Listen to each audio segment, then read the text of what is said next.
Bem-vindo às aulas de Circuitos Eletrônicos 2.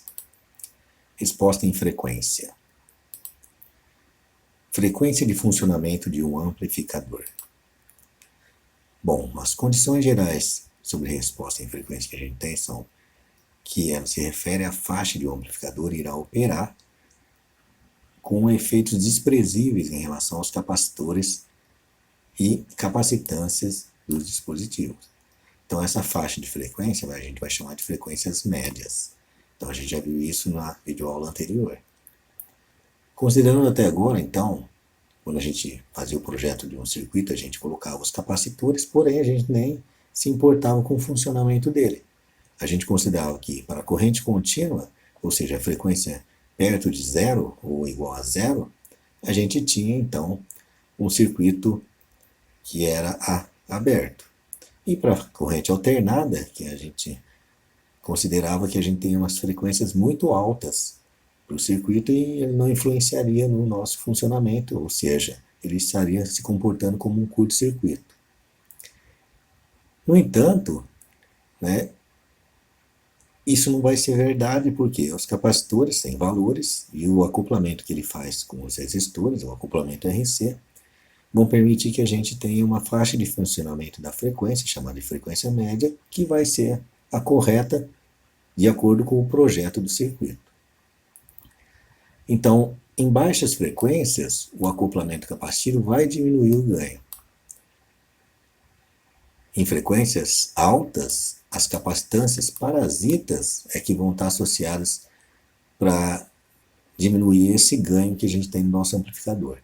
Então, aqueles acoplamentos capacitivos que a gente tinha que seriam os capacitores, onde a gente ia na entrada e na saída do nosso circuito, onde a gente retirava o sinal, e aquele que a gente desviava o RS, e no caso o RE, para os transistores bipolares de junção, eles irão influenciar nas baixas frequências do nosso circuito. E também os amplificadores em cascata terão um ganho afetado por altas e baixas frequências. Então a gente vai ter que analisar esses efeitos para cada um desses casos aí. Como a gente viu anteriormente, o diagrama de Bode, então, ele vai servir para expressar a resposta em frequência de um amplificador. Então, nessa escala aqui, que é uma escala logarítmica, a gente coloca a frequência em Hz. E o ganho, que na escala vertical, ele pode ser indicado tanto como ganho de tensão AV, tá aqui que ele, nesse caso aqui, ele está normalizado, em função de um valor, e pode ser em dB, como a gente viu anteriormente. Então aqui está a escala em dB, que é em decibéis.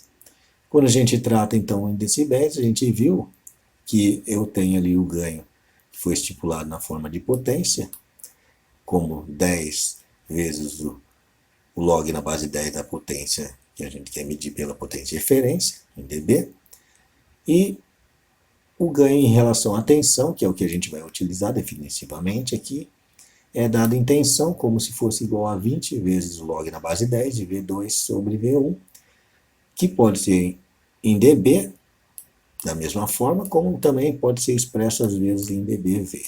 Então, dependendo das publicações, a gente tem notações diferentes, mas que significam a mesma coisa. A gente viu também que as frequências de corte foram estabelecidas, e essas frequências de corte aí, elas são definidas em função de 0 a 5 da potência, que quando a gente trabalha com tensão vai remeter para a gente a 0,7 da tensão, que estabelece nessas frequências aqui, está aqui nessas frequências, a de corte inferior e a de corte superior, a região de funcionamento médio, ou a região de funcionamento de frequências médias, onde meu amplificador vai funcionar adequadamente. Abaixo dessas frequências aqui, ou acima da frequência de corte, ele não vai funcionar adequadamente. E a gente viu que, para o ganho em dB, a gente tem que a frequência de corte equivale a menos 3 dB. Então, a resposta em frequência de um amplificador, agora vai ter que analisar e a gente vai ter que levar em conta, tanto para o transistor bipolar de junção, os capacitores de acoplamento. Então aqui, nos FETs a gente também tem que analisar esses capacitores de acoplamento, que vão influenciar nas baixas frequências ou na frequência de corte inferior, e as capacitâncias parasitas internas. Então existem capacitâncias aqui internas no meu circuito em relação a cada uma dos pontos que eu tenho uma DDP, uma queda de tensão. E existe também uma capacitância que é determinada entre a tensão, a DDP de tensão de saída, pela DDP da tensão de entrada. Então também tem essa capacitância, que eu vou chamar de capacitância Miller, a gente vai ver isso com mais detalhe mais para frente. Então a resposta de frequência do amplificador a gente vai representar dessa forma, ou utilizando esse gráfico em relação a AV, com a frequência na escala logarítmica, ou representando o meu ganho AV, agora é em dB, utilizando essa frequência logarítmica, e a gente vai ter também o gráfico de fase, ou seja, como que vai ser o funcionamento do meu circuito em relação à fase, ou seja, trabalhando com ele na forma fasorial. Então a gente vê aqui que na área de funcionamento de um circuito aqui, por exemplo, de um amplificador, onde a gente tem uma saída no dreno ou uma saída no coletor, esse amplificador aqui tem então uma inversão de 180 graus. E fora dessa frequência de funcionamento normal, ele tem diferentes funcionamentos na frequência, nessa fase aí, de acordo com o acoplamento que a gente tem, que é o acoplamento RC.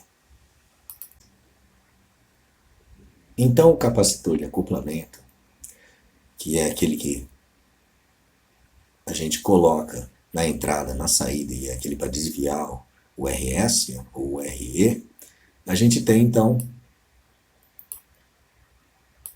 um circuito RC.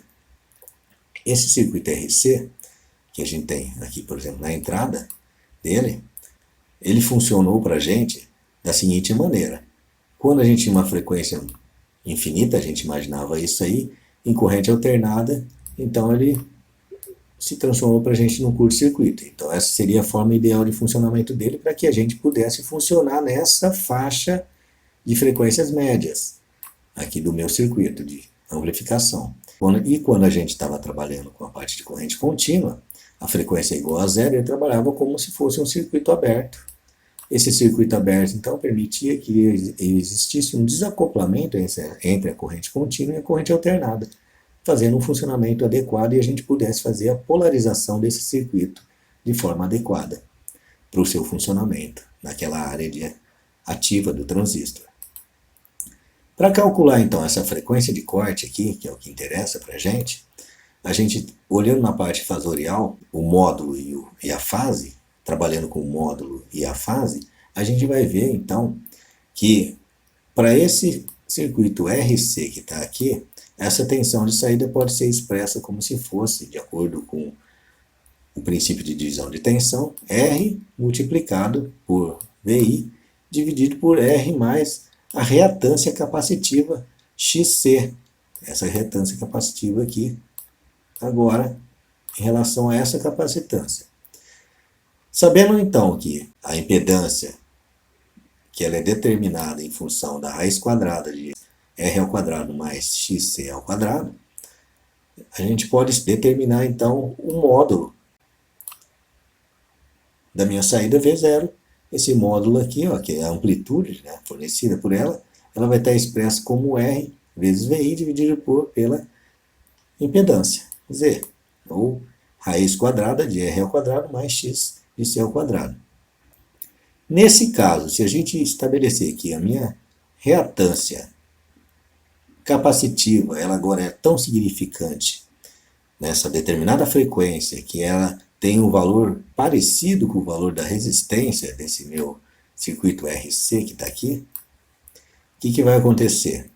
Nesse ponto aqui, se a gente substituir nessa equação, eu vou ter que, a minha tensão VO vai ser igual a 1 sobre raiz de 2 VI.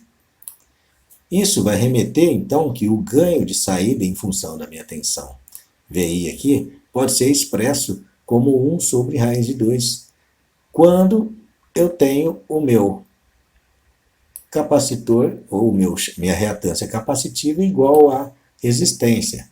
Nesse caso aí, ela já se tornou suficientemente grande para começar a atenuar o meu determinado circuito, a minha determinada amplificação, permitindo que ele não funcione da maneira mais adequada. Então esse aqui é o ponto estabelecido para corte. Então quer dizer, esse daqui, quando eu tenho XC igual a RC, nesse ponto limite, então aqui, nesse ponto limite eu consigo então dizer que daqui para frequências mais altas ele funciona corretamente. Para cá ele não funcionará corretamente. Por quê? Porque a influência dessa reatância capacitiva aqui, esse XC aqui, ela já é muito maior do que o valor desse resistor R, desse meu circuito, desse resistor R do meu circuito que está aqui. Então, quanto maior essa reatância capacitiva, pior o desempenho do meu amplificador. Então, essa frequência de corte nossa, então, ela pode ser determinada como se fosse, ou seja, quando eu tenho um ganho igual a 0,7, né, do ganho normalizado, ou do ganho total. Ainda a gente pode estabelecer essa frequência de corte como sendo igual a Fc igual a 1 sobre 2π vezes Rc. Nesse caso aí, bastou manipular essa expressão da minha reatância capacitiva para poder chegar nesse valor onde eu substituí por R. Dá para ver aqui nesse gráfico aqui de fase, nesse gráfico de fase que está aqui, ó, que um circuito RC, se eu tiver uma reatância capacitiva aqui, XC, muito superior ao valor de R aqui, ó, para frequências baixas aqui, eu vou ter o que? Ele invertendo quase que 90 graus. Então seria como se eu tivesse simplesmente 90 graus, né, que seria naquele meu eixo dos imaginários e para os reais, né? Então aqui é a parte real e aqui a imaginária, aqui é o meu XC. Então eu tenho aqui um ângulo de 90 graus. Esse ângulo de 90 graus que está aqui.